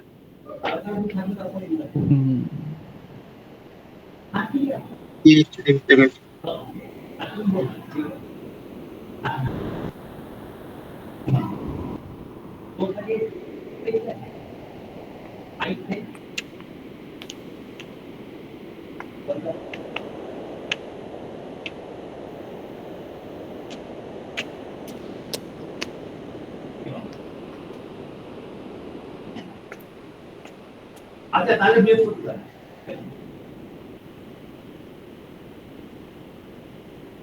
না, ও তো কাল সকালে আসবে। হ্যাঁ, আপনি করে দিয়ে কিছু কাউকে লাগবে না। আরে ঠিক আছে, কালকে ঠিক আছে। না না, কোনো অসুবিধা নেই। ওরা 11টা পরে আসবে, 11:30। আচ্ছা, 1.5 GB নেট টোটাল মানে কমপ্লিট হয়, টোটাল ফুল এই আজকে মঙ্গলবারে? কি বলতে চাইছিস? দাঁড়া, কি বলছিস? মঙ্গলবারে ওই 1.5 GB ডেটাটা কি মানে ঠিকঠাক হয় না আরো লাগে তোদের? আমি বলছি আমার তো সবাই এক শেষ হলো। ও রোজ তাও আমি কাল রাতে মঙ্গলবার ইউটিউবে অনেক কিছু দেখেছিলাম। তাও তোকে বলবো যেগুলো মানে এইবার এসে গেছি। হ্যাঁ স্যার। এবার এই সাবজেক্টটাই তিনটের কম্বিনেশনে হয় না, আর একটু ইমাজিনেশন লাগে পড়তে গেলে না। পড়তে গেলে ঠিক আছে, আনসার উত্তর পেয়ে গেছি, ঠিক আছে, কমন আছে, বেরিয়ে যাবো, 80-90 পেয়ে যাবো। এইটা আমি শিখেছিলাম কি করে জানো?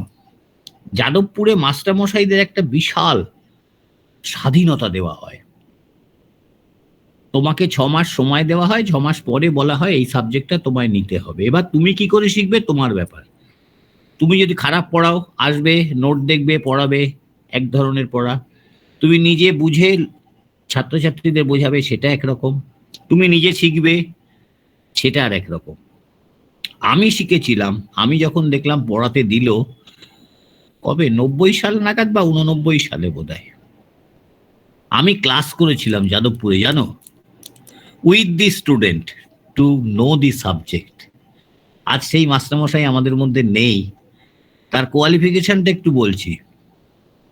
1956 graduate from Presidency College, first class first gold medalist in physics. After that যাদবপুরে বিটেক, এমটেক, পিএইচডি। কোনোদিন বিদেশ যায়নি, যাদবপুরকে ভালোবেসে। আমি ওনার ক্লাস করেছিলাম 2.5 বছর ছাত্রদের সাথে।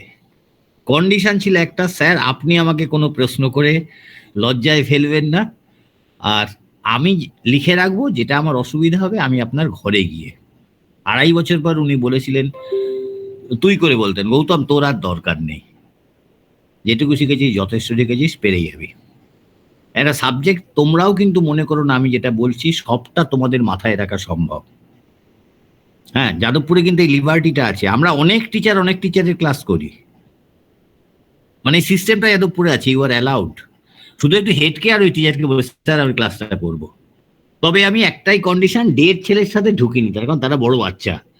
আমি নাইটে ক্লাস করেছিলাম 2.5 বছর ওই সিনিয়র ছেলেগুলোর সাথে। আচ্ছা ঠিক আছে, এবার দেখে নি উত্তরটা তোমাদের। এই বললেন যে হ্যাঁ ইংল্যান্ডে গেছিলেন, ওটার কি গল্প? মানে কাজে গেছিলেন? না, পড়াতে গেছিলাম। ও সরি।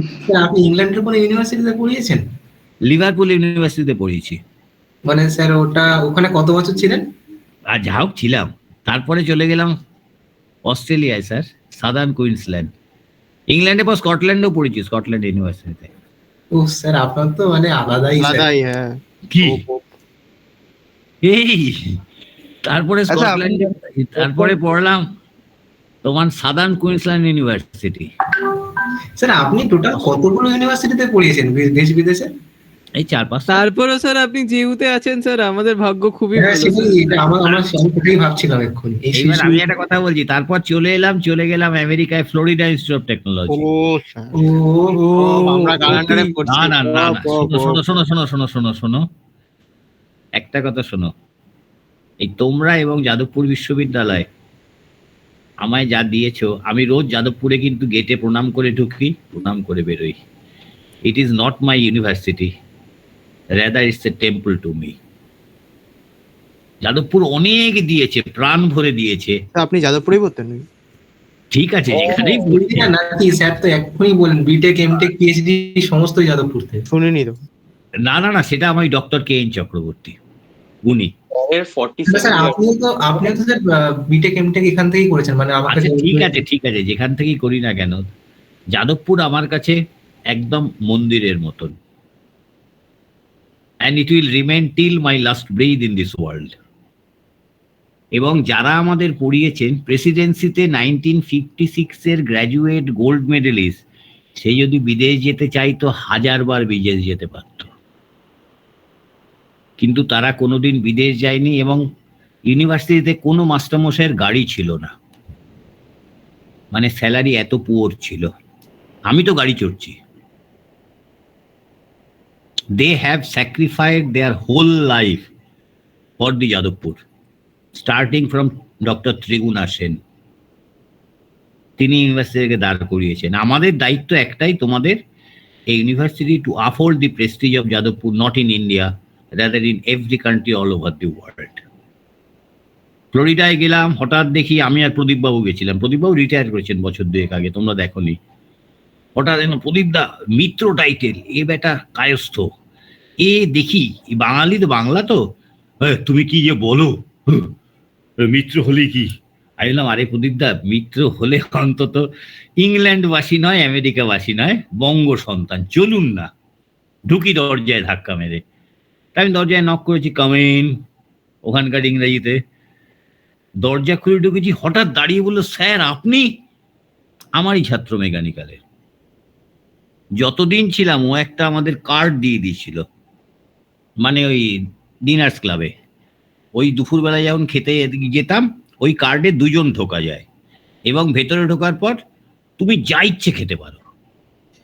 সেই শুয়োরের মাংস থেকে শুরু করে, চিকেন থেকে শুরু করে, ফর্ক থেকে শুরু করে, বিফ থেকে শুরু করে সব কিছু আছে। কেক, প্যাটিস, পেস্ট্রি, রাইস, তোমার এই ডিফারেন্ট টাইপ অফ শরবত, ওই পেঁপের শরবত থেকে শুরু করে সব রকম, যত ইচ্ছা, আনলিমিটেড। যতদিন ছিলাম সেই আমার ছাত্রটি কিন্তু আমাদের কোনো পয়সা নেয়নি। বললো স্যার আপনার এই কার্ডটা ব্যবহার করুন। আমি কি করে করবো? বললো স্যার গেটে ঢোকাবেন, ঢুকলেই দেখবেন গেট ওপেন হয়ে যাবে, 2 জন ঢুকতে পারবেন একসাথে। তারপর আপনি খেয়ে দিয়ে আবার বেরিয়ে চলে আসবেন, বেরোনোর গেটে কোনো রেস্ট্রিকশন নেই, আপনি বেরিয়ে চলে আসবেন। ঠিক আছে? এত কিছু পাওয়ার পর আমার যোগ্যতা আছে কিনা আমি জানি না, but I have got it from Jadavpur university. মানে রিয়েলি আমি রোজ প্রণাম করি যাদবপুরকে। আমার এতটা ক্যালিভার নেই যাদবপুর না থাকলে, এবং তার পেছনে তোমাদেরও অবদান আছে নিশ্চয়ই। I feel proud of my each and every student. হ্যাঁ ঠিক আছে, এসব থাক। ও আরে বাবা, আমি বনগা লোকালে যাই, কি হয়েছে, বিদেশ গেছি, দূর, এটা আমার পরিচয় না, আমার পরিচয় মানুষ হিসাবে। আচ্ছা এইবার দেখে নি, একই উত্তর পেলাম, তিনটে তিন রকম পেয়েছি, ছোট বড় মাঝারি, তাই তো? হ্যাঁ মানে যুক্তিগুলো শুনুন, যুক্তিগুলো প্রত্যেকটা ভালো যুক্তি। ঠিক আছে, আচ্ছা ঠিক আছে, এর মধ্যে নিশ্চয়ই একটা উত্তর ঠিক, হয় বড়, হয় মাঝারি বা ছোট। এবার আমি একটু সে আমার মাস্টারমশাইয়ের উদাহরণে ফিরে যাচ্ছি, এগুলো বইতে পাবে না। আমরা অনেকেই দাবা খেলি, তাই তো? হ্যাঁ স্যার। হ্যাঁ স্যার। ঘর আছে 64টা। Yes sir. 64টা ঘরকে প্রথমে হরাইজেন্টালি সব ঘরের মাঝখান দিয়ে একটা লাইন টেনে দাও, কটা ঘর পাবো? 128টা। হ্যাঁ স্যার। হ্যাঁ স্যার, ডিভাইড হয়ে আচ্ছা, যায়। ঠিক আছে, এবার মাঝখান দিয়ে ভার্টিক্যালি সব কটা ঘরকে ভাগ করে দাও, কটা ঘর পাবো? 256। 256। হুম। আচ্ছা তাহলে আমরা একটা জিনিস বাড়িয়ে দিলাম, কি বাড়িয়ে দিলাম? Number of squares. 64টা থেকে 256টা, তাই তো? হ্যাঁ স্যার। আর একটা জিনিস বাড়িয়ে ফেলেছি, কি বলতো? Number of moves. Number of moves sir, চাল। Number of grain boundaries. Area মানে ইয়েস। আচ্ছা স্যার, ওরকম ওই সেন্সে বলছেন, হ্যাঁ। আচ্ছা তার মানে আমরা যদি সারফেস এরিয়াটা বাড়িয়ে দিয়েছি। সারফেস এরিয়া কি করে বাড়লো স্যার? বাড়ি নাই, তাহলে কি বেড়েছে? আরে না না, মানে ব্যাপার, আচ্ছা স্যার, ওই কার্ডগুলোর জন্য। হ্যাঁ না না, তুই দাবার মতো না হয়ে ভাব, ওই মিষ্টি কার্ড ছিল, এখন 256 হয়ে গেছে। এরিয়া সেম থাকছে, সারফেস এরিয়া না, না। বেড়ে যাচ্ছে। সারফেসটা তো বাড়বে না, কাটলে আরো দুটো এরিয়া হয়ে গেল তো দুদিকে। বা তুমি বলো না, বাড়লো তো, সেভাবে তো বাড়লো তো স্যার। সেটা তো 2 ডাইমেনশনাল কেসে হতে পারে, 1 ডাইমেনশনে কি করে হবে? 2 ডাইমেনশনেই তো, ওয়ান ডাইমেনশন বেড়ে যাচ্ছে, সবই তো 2 ডাইমেনশন। নাম্বার অফ বাউন্ডারি বেড়ে যাচ্ছে তো। হ্যাঁ হ্যাঁ স্যার। সেটা আচ্ছা, তাহলে নাম্বার অফ বাউন্ডারি বেড়ে যাওয়া মানে ছোট সাইজ হয়ে যাওয়া। তাহলে একটু আগেই আমি একটা শব্দ ব্যবহার করেছিলাম, most of the defect will align into the grain boundary. Into the grain boundary. তাহলে গ্রেন বাউন্ডারি বাড়িয়ে দিচ্ছি যদি ছোট হয়, আর যদি বড় হয় গ্রেন বাউন্ডারি কমে যাচ্ছে। তাহলে যখনই গ্রেন বাউন্ডারি বেড়ে যাচ্ছে, there will increment of defects. That defect will give resistance against deformation. So finer the grain, higher the strength of the material. আচ্ছা আচ্ছা বুঝে? মানে এইটা স্যার এইটা বইতে লেখা থাকবে না, এটা বই কোনো বইতে আমি খুঁজে পাইনি, এটা আমার মাস্টারমশাই, আজকে তার কথাটা খুব মনে হচ্ছে। স্যার চেক করলাম স্যার, নেই স্যার। পাবে না, আমি তো বলছি তো। Physics, chemistry, engineering and your imagination, এই চারটে জিনিস মিলেই তোমার কিন্তু মেটেরিয়াল সায়েন্সটা। এটা একদিনে হবে না, তোমাদের দোষ না। পাস করে যাও, ভালো নম্বর পেয়ে, ও ঠিক আছে, দরকার পড়লে ঠিক শিখে ফেলবে, না হয় আমায় কল করো ভবিষ্যতে। যাও, নাম্বারটা সেভ করে রাখো। হ্যাঁ আচ্ছা, এইটা হয়ে গেল। তাহলে তাহলে একটা ফর্মুলাটা একটু লিখে নাও। Sigma Y, that is the strength of the material. Sigma Y equal to sigma 0 plus k, that is a constant, k d to the power half. Sigma y is equal to sigma 0 plus k d to the power half. আচ্ছা, sigma 0 হচ্ছে shear strength before deformation. Shear strength before deformation. Kটা constant, it will vary material to material. And D হচ্ছে, that is diameter of the grain or dia of the grain. তাহলে D to the power half, তার মানে K এর তলায় D টা চলে আসছে। D যত কম হবে, সিগমা 0 ভ্যালুটা বেড়ে যাবে, তাই তো? মাইনাস হাফ হলে তো তোলায় আসবে স্যার, হাফ তো তোলায় কি করে? তলায় তো আসবে, K D to the power half. Half মানে তো রুট ডি। হ্যাঁ, তাহলে সিগমা 0 হচ্ছে তো ডির ভ্যালু যদি কমে তাহলে শিয়ার স্ট্রেংথের ভ্যালু বাড়বে না? ডিটা তো তলায়। না স্যার, এটা তো উপরেই আসছে, D to the power half মানে তো root D, K root D হচ্ছে তো। ও sorry K D to the power 2। হ্যাঁ স্যার ওটাই মাইনাস তো, হ্যাঁ আমি ভুল বলেছি। হ্যাঁ কি হবে আচ্ছা D to the power -2 sir, হ্যাঁ -2 মানে কে বাই ডি স্কোয়ার না? হ্যাঁ, কে বাই ডি স্কোয়ার। তাহলে ডির ভ্যালু যত কমবে সিগমা জিরোর ভ্যালু তত বাড়বে। হ্যাঁ মানে তার মানে strength of the material same থাকবে, তাই তো? Strength of the material should increase. Finer the grain, higher the strength of the material. এবার ডির ভ্যালু যদি বেড়ে যায় তাহলে সিগমা ভ্যালুটা কমে যাবে। মানে সিগমা ওয়াইটা কমে যাবে। হ্যাঁ, সিগমা ওয়াইটা কমে যাবে। এই ইকুয়েশনটার নামটাও লিখে নাও হল পেচ ইকুয়েশন, HALL, হল PE ড্যাশ দিয়ে PETCH, হল পেচ ইকুয়েশন। এইটা বইতে আছে, হল পেচ ইকুয়েশন।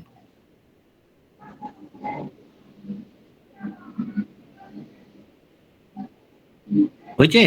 হল একজনের নাম, পেচ একজনের নাম, এই দুই সায়েন্টিস্ট এটা বার করেছিল, Hall Petch equation. So from this equation we can write finer the grain higher the strength of the material. হয়েছে? ভিশনটা ক্লিয়ার হয়েছে তো? হ্যাঁ স্যার। যত বেশি গ্রেন বাউন্ডারি তত বেশি ডিফেক্ট, তত বেশি resistance for plastic deformation. Mind it, for plastic deformation. তা প্লাস্টিক ডিফরমেশন রেজিস্ট্যান্স দেওয়া মানে স্ট্রেংথ ইনক্রিজ। ব্যাস, চলো ভাই, আর নয়, এটা নিয়ে আর সময় নষ্ট করব না। এরপরে বোধহয় থ্যাংক ইউ আছে, দেখি আজকে অন্য চ্যাপ্টার ঢুকে পড়ি।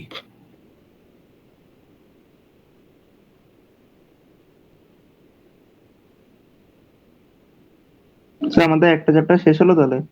দাঁড়াও সবে তো শুরু জীবনের, এই তো অল্প বয়সে। বাল্ক ডিফেক্ট দরকার নেই আমার, ও সব বইতে রয়েছে। Thank you. তাহলে অন্য চ্যাপ্টারে ঢুকি। স্যার আজকে কন্টিনিউয়াস ক্লাস চলছে স্যার 11টা থেকে। হ্যাঁ স্যার, আমাদের সত্যিকারে খুব টায়ার্ড লাগছে A1 সেকশনের জন্য। মানে আজকে হ্যাঁ স্যার 11 থেকে টানা ক্লাস করে টানা যাচ্ছে। ক্লাস চলছে স্যার, এই নিয়ে 4 নাম্বার ক্লাস। এরপরে খাওয়া দাওয়া সোজা ঘুমিয়ে পড়বো। ও সত্যিকারে না হয়ে যাচ্ছে না। না স্যার, আজকে আমাদের সকাল 11টা থেকে আর কি ক্লাস ছিল স্যার। ফার্স্টে সেশনাল গেছে, তারপরে ব্রেক দিয়ে, তারপরে স্যার মানে থাকে আর কি প্রতি মঙ্গলবার দিকে স্যার প্রচন্ড। হ্যাঁ স্যার টিউসডেটাই খুব চাপ থাকে স্যার। ফার্স্টেতে আপনি 9:30 10টা অবধি নিন, কেউ বারণ করবে না। হ্যাঁ দাঁড়াও, মেয়েটা তো আজ এলো না। Shelley sir? মানে হ্যাঁ না স্যার, ওরও অ্যাসাইনমেন্ট ছিল। ওর সাথে একটু আমার দরকার ছিল। আচ্ছা ফোন করুন। না এই তোমাদের তো আমি গত সেমিস্টারে ওয়ার্কশপ নিইনি। না স্যার, কিন্তু স্যার আপনার ভিডিও তো দেখেছিলাম আমরা। না ভিডিও আমরা দেখেছিলাম। আমার গ্রুপে বোধহয় শেলি ছিল, আমার গ্রুপে শেলি ছিল। হ্যাঁ শেলি ছিল স্যার, শেলি অরিজিনাল ছিল। হ্যাঁ অরিত্রাংশ, ওটা একেবারে জ্যান্ত হনুমান।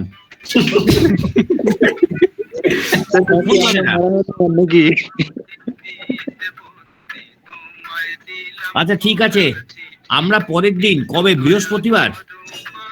হ্যাঁ স্যার পরশুদিন বৃহস্পতিবার। আচ্ছা আমায় সকালে একটা রিমাইন্ডার দিয়ে দিও। স্যার আমি ওটা করে দেবো, আপনাকে চিন্তা করতে হবে না। শুনুন, হ্যাঁ আপনি নিশ্চিন্তে থাকুন, আমি আপনাকে দিয়ে দেবো রিমাইন্ডার। আচ্ছা আর এটা স্বপ্নিল বলছো তো? হ্যাঁ স্যার। দাঁড়াও আরেকটা কথা।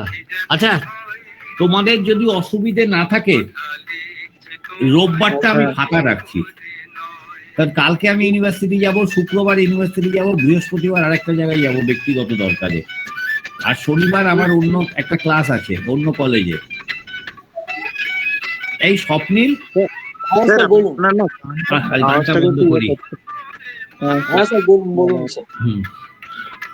এই প্রজেকশন পড়াবো, কি করে পড়াই বলো তো? প্রজেকশন পড়াবেন তো বোর্ড ওয়ার্ক লাগবে, তাই তো? হ্যাঁ স্যার আপনাকে একটা ভালো আইডিয়া দেবো স্যার। হ্যাঁ আপনার ঘরে ছোট ব্ল্যাক বোর্ড কিংবা হোয়াইট বোর্ড হবে স্যার? না শীর্ষ দ্বারা স্যার আপনি এটা রোববার পড়াতে পারবেন? রোববার? রোববার যদি সবার টাইম হয় তাহলে কি আপনি প্রজেকশনটা রোববার পড়াবেন? তাহলে আমি আর দেবজি যখন আপনার বাড়ি যাব মানে ব্যাপারটা হয়ে যাবে আর কি। আপনার একটা না, না। খাতা দিয়ে আমার সাথে সেটা করে দেবো। আচ্ছা, না, সে রোববার তোমরা এসো, আমায় শিখিয়ে দিও সামনের সপ্তাহে, আমি যেদিন বলবো। ও আচ্ছা, ঠিক আছে।